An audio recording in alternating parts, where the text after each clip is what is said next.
Urubwado, Ogbewado, Sapele Wado. This is actually a very serious matter. It's like there's a generation that no longer knows Joseph in the Bible. And so they started dealing with the Israelites. They have forgotten how they came. They have forgotten history. I begin to understand that the Shekiri authorities are among the people that may have also sided with the government to exterminate history from school so that they can rewrite history again. Because some of these things happened less than 100 years ago and they're already rewriting it by what we call outright fabrication. They come here and they quote, because there's one now by one of their high chiefs all over the social media. And this is what we found, duly certified from the National Archive. For those of you who have not visited the National Archive before, I have gone to the National Archive more than 50 times. Yes, you can carry a document from house here to National Archive. They will certify it for you. It does not make it authentic. The authentic ones are the ones in their own file. It has what we call file number. And then it has what we call boundary number and class mark. They will not certify it for you. And it's a director that will do it. The other one you will just see certified from National Archive. It's just for them to eat your money. It has no force of law. National Archive will not come and defend it. If you are a smart lawyer, challenge it that you are not sure that this document is from National Archive. They will run back to National Archive. National Archive will say, no. We cannot defend this one. You only came here. You said we should certify it from you. It didn't come from us. But the one, why is it that they have refused to quote the file number of all the ones they duly certified from National Archive? They think with money, they can corrupt everywhere. They forged private documents, took it to National Archive, and National Archive certified for them.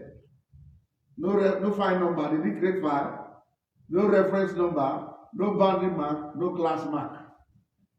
So all those ones are tricks that they'll be using. People that forge documents, that is how they behave. All those things, they don't have force of law. So let us continue. Those of you who are new to Sapele, if you read my articles, Ayomanor was born in Sapele in the year 1845 by his father Erida. It means his father must have been there since around 1810. It follows the Fourth Ope Civil War, which I narrated. There was a quarrel between the house of Ogodo and the Amope house. We will talk about that because that is Ope history. Now, the Ishekiris came to Sapele in the year 1894 following another war. That is what all of them said. And all of them agreed in their record of proceedings that they were received by Chifu Fotoku, who himself was an Urubu man. I told you that for you to mention the word Amupe, you have already agreed that Sapele, because before the British came, the name of the place was Okuramupe. Or can the Shekiri tell us the name they were calling Sapele before the British came? Sapele is a British corruption of Uriapele. William Moore said Sapele was founded by Princess Oyefu. We of the Shekiris in the whole of Sapele can trace their ancestry from Oyefu. All the witnesses that came, their first witness, William Moore, traced his ancestry to Luakembua maternally. The other one, Ogubene, said he was a slave. The other one again was this wife of Ogubene. Ikomi, who was the head chief of the Sapele people, who came to testify. She found a man of the final name with the list he gave to him in 1911. You came to Sapele in 1911 and I gave you a land lease. Ikomi is here. Ikomi. That's why I said you must be very careful. If you don't stop this thing now, if you don't stop it, Ikomi family in Sapele came to Sapele in 1911 and Ayomanor gave them a land and they paid. The receipt is here. You should be very, very careful. If you want to disgrace your ancestors, we'll help you do it. You are just talking about things you don't know. Or what is his name? Amaritok. I cannot pronounce it. Check it very well. Amarotise. Amaritok something Ikomi. Then the First Baptist Church take the list too from Ayomanor and Fotoku. What's his name here? Agoji, Reverend Father Agoji took the list too. Why for the government primary school took the list from Omarin? All of them, they are here. They submitted them during the cases. Ikomi had to defer that he's not going to continue the case. And that it was done when I told them to stop paying leases that the place is now no land in 1928. That criminal, first 419 in Nigeria, was the person. You see what that woman did. Now let me tell you the story now. Or you are going to get some things. You are going to get some things for the very first time. Ogodo grandfather, his maternal grandfather, not his paternal grandfather, because Ogodo became an open man through his mother's side, not through his father's side. His father Okubo was son of Odia, was an Isha man. I don't want to go to that story. I have a reason why I want to do that. I will respect that. His grandfather was Obrifo from Ogodo in Ogara here. And that's why some of you, one descendant of Ogodo was telling me that Oba is not going to go. Oba, I said, shut up. Do you know where your grandfather Ogodo came from? It was in the court here. His own son, Itoto Ogodo, was a witness that my great-grandfather Obrifo came from Ogodo in Ogara. He migrated to Amokpe. There was a problem in Amokpe that time. People were dying. There was a pestilence. And Ogeba needed a medicine man to cleanse the whole of the land, to appease God. And the Ogodo family in the Ogodo. And as I was telling the Shekiri people that when they say Ogodo, the original owners of Ogodo was the grandfather of Ogodo, Obrifo. Him, his brother Ogidiaba, Are, and the Guba. They left on the invitation of Ogeba and they came to Sapele. Now, Ogeba has a funny behavior. When strangers come to Amokpe, he does not allow them to stay in Amokpe. He allows them to stay in Okora Amokpe, the Sapele side, because that is where they will do their spiritual work, the river. He camped them there. It's not only Ogodo family, the other family, Inoche, Omigodwa, and Iyegali. Some of the people call it Ijegali, but Iyegali. We are worshiping Uriapele. They were also a priest family, but this one came from Orerope. Direct after the fall of Orerope, they went there to that place at the direction of Ojeba. Now, after cleansing the place, they found that the place would be very conducive, and they decided to stay. And Ojeba asked them to stay there. Then this is Brifu now married Erukame, Ojeba's sister, and gave birth to a woman called Anakaja. It was Anakaja that now married Okubo and gave birth to Ogodo. Now, as you can see, Ogodo was from a rich and influential family of powerful native doctors. When they cleanse your community, they take lands in return. They give them lands in return. That is why even Ogidiaba, that owns area of Okuriwe, owns land. I don't want to go into all those areas because I saw a document recently how Ogidiaba sold one prominent Okwe village in 1895 today. Nobody knows. I didn't even know that Ogidiama owns land down to this Mokpe village here. And so, they were there. Omarin family, Ethamua, son of Ogodo, they came from Agalope. They were all staying in Ethamua, which is the stranger's quarter. This was long before Shekiri came to Ethamua. Now, of all the people there, including, Abeke was in Oton, the story of Abeke, Umerikube, a sister of Ojeba, married a Benin man called Ake. That's another story. I don't want to go into all those ones. I have a reason why I don't want to go into all those ones. You understand? They were there. It's like the sons of women, Ojeba settled them in that side, in the outskirts. While the sons of men were staying in Amokwe proper. The only person who was the son of a man staying with them on the Sapele side was a leader who happened to be their last born. Maybe he just wanted to, I don't want to drag things with my senior brother, let me stay here. And that's why most times, Ayomanor and Omarin will be calling Ogodo strangers. When they are quarreling among themselves anyway. Even Ayomanor called Omarin stranger, Omarin had to drag him to court. That was in 1928. The judgment is here. And Omarin won Ayomanor in the case that I shouldn't call him stranger. Because Omarin's father was paying tribute to Ojeba in Amokwe for staying in Ethamua. That's what I was trying to tell you people. There was a time he didn't pay the tribute on time. So he was afraid. He was afraid that if he go and pay the tribute, Ojeba might kill him because he was late. So he sent his wife to go and pay the tribute. When the wife got there, after collecting the tribute, Ojeba seized the wife and gave it to the younger brother Michelle for 2 years before returning him back to him. And the title, they now gave a title to Ojeba. In open language, you know it now, I wouldn't want to say it. The man who collects the gift and also the woman who brought the gift, he collects all of them. That is the correct title the Duke of Amokwe is answering in open language. That is the story. That is how that story came about. You understand?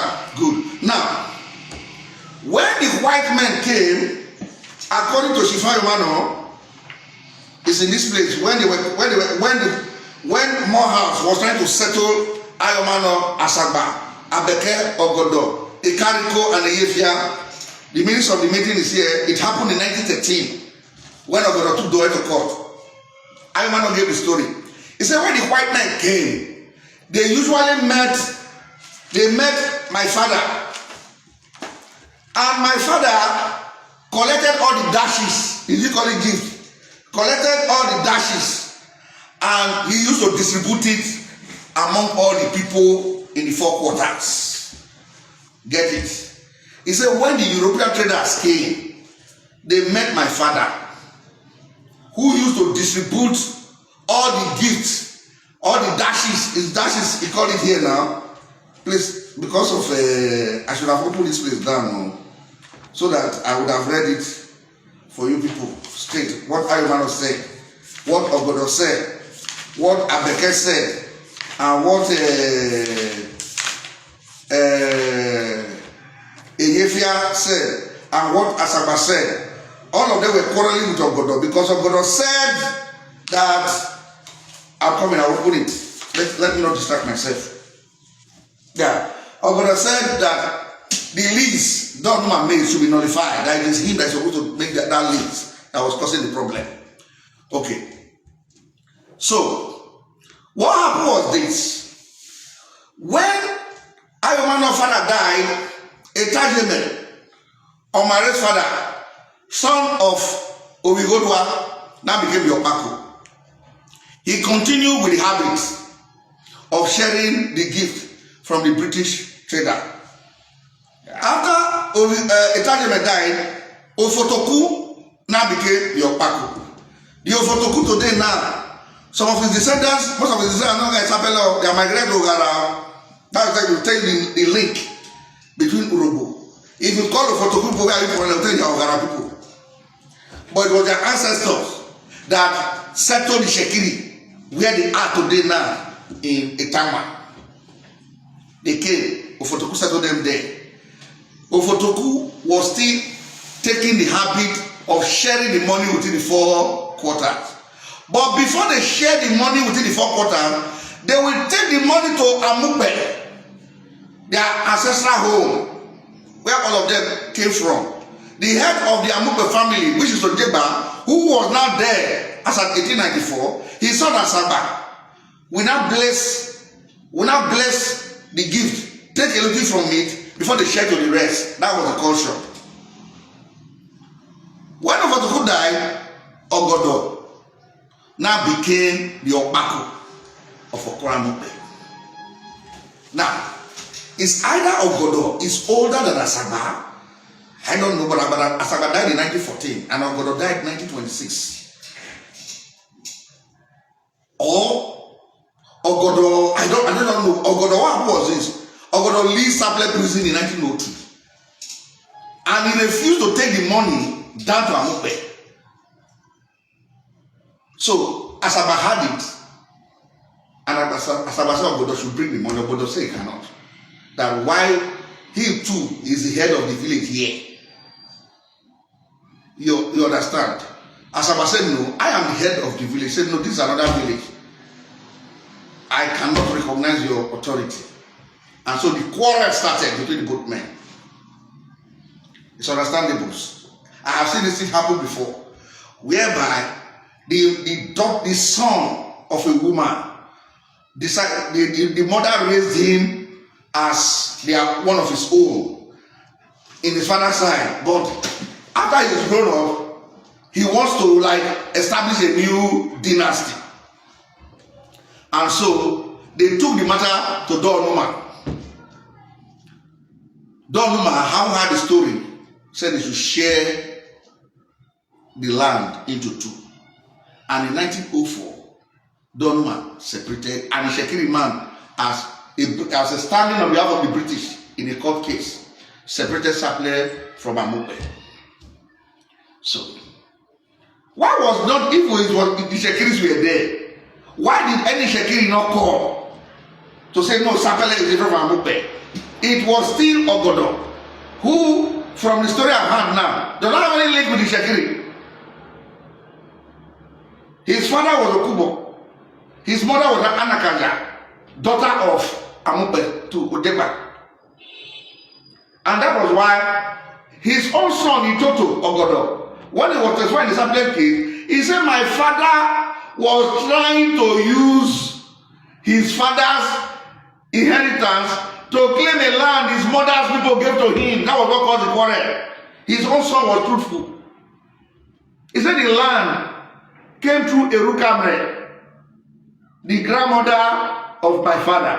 But my father was not saying he got the land through his father.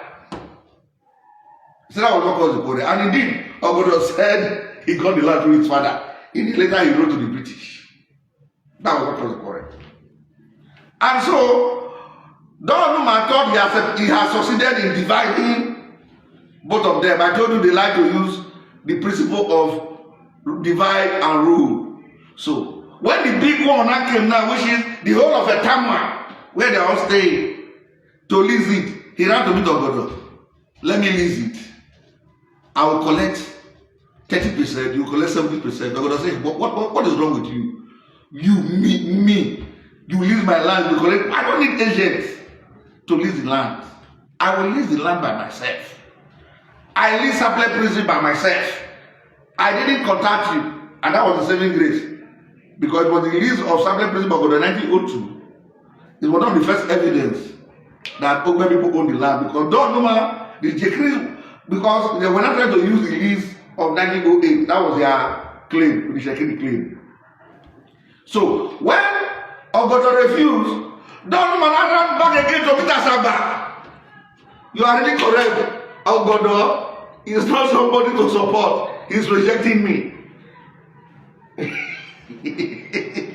And based on that, Omarin, Ayomanor, Asaba wrote a letter to Donuma in 1908 that we are ready to support you to fight Ogodo that is a stranger. He has divided them. I tell you that that's how they operate, the British. and the story changed. Donuma now went to lease the land as an agent instead of on behalf of Ogodo, paramount chief of Sapele people. He now leased it on behalf of the chiefs and people of Sapele. That the land is a communal land belonging to all the chiefs and people of Sapele. That is not the origin of the communality of Sapele land. If not, Ogodo used to have his own land. Abeke used to have his own land. Ayomanor have his own land. The only common land they all of them have is Ethamua, where they were putting strangers. That was what happened. I will continue in my next episode with the interest.